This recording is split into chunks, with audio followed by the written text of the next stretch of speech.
I'd like to talk about 4 common mistakes that people make when they consume lemon water.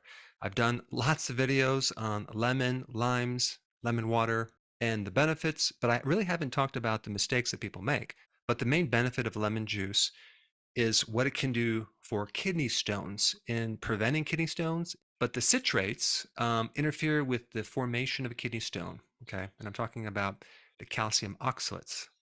And I've done a video recently on that being related to a deficiency in citrate.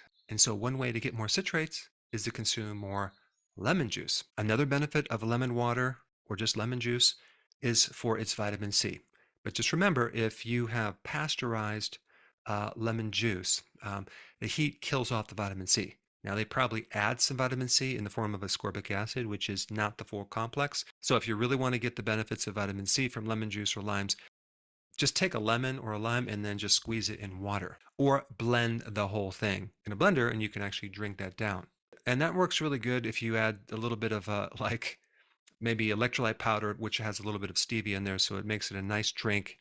Plus you have this spike of electrolytes. But if it's pasteurized, chances are it's not going to have a lot of vitamin C. But one of the common symptoms of vitamin C is bleeding gums. So if you're brushing your teeth and you have this little pink toothbrush, suspect a vitamin C deficiency. Another symptom would be fatigue. Another effect from lemon juice is its antihistamine effect. That's why it's good for allergies. Histamines are those things that your body makes in reaction to an allergy that causes some of the mucus and makes you tired. They're to some degree kind of like a fatigue poison. Another effect a lemon juice has is its anti-fungal properties. So it's really good for candida, fungus, and bacterial infections as well. And so you can use it with other things as like a natural antibiotic. Another thing that lemon juice will do, it will help prevent the formation of uric acid. So it's good in gout. Some types of gout is called pseudogout, which is really oxalates, right, going into the big toe. It's not really uric acid. And so citrates are really good to counter the effects of that effect. And then also, lemon juice can help increase the absorption of iron as well in the body. All right, so let's just dive right into the mistakes. One is that you don't want to consume this lemon water right before you eat. Why?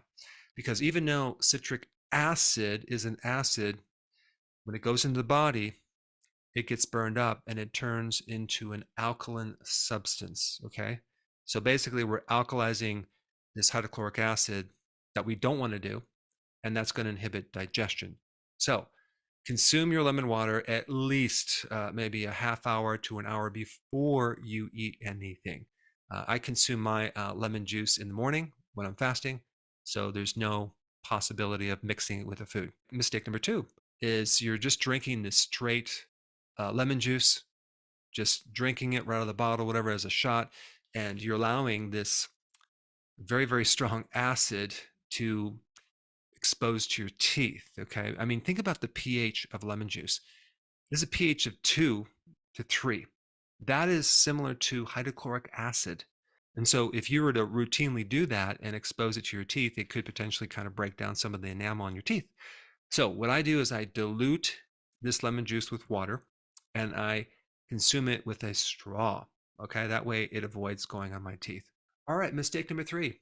If you have an ulcer, or gastritis, which you'll know real quick because it's going to burn when you consume it, it would be contraindicated. You don't want to take anything that's acidic if you have this inflamed stomach or an ulcer. Okay, so that would be one thing you would want to avoid.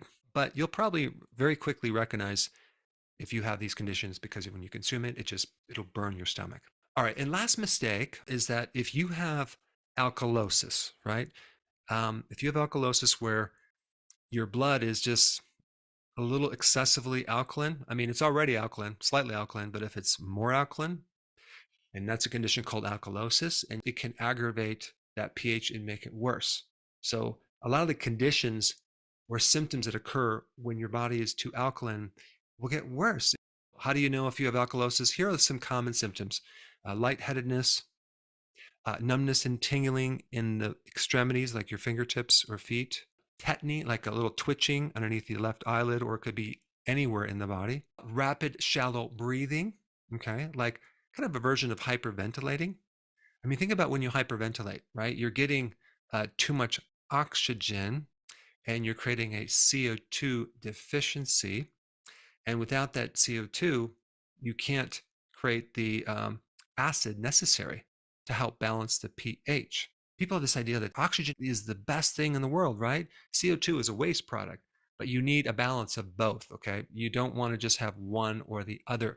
If you have too much oxygen, like even in oxygen therapy, there are pretty major side effects, especially if it's pure oxygen. You can end up with edema, swelling, pulmonary edema. It can be very dangerous because the CO2 is necessary to make the oxygen available to your cells and your tissues. But the point is that when you see someone with alkalosis, they're too alkaline, their breathing will be off and it will almost look like they're hyperventilating. And then the last symptom for alkalosis would be like heart palpitations, that type of thing. Now, I've done another video on lemon juice that gets millions of views, okay?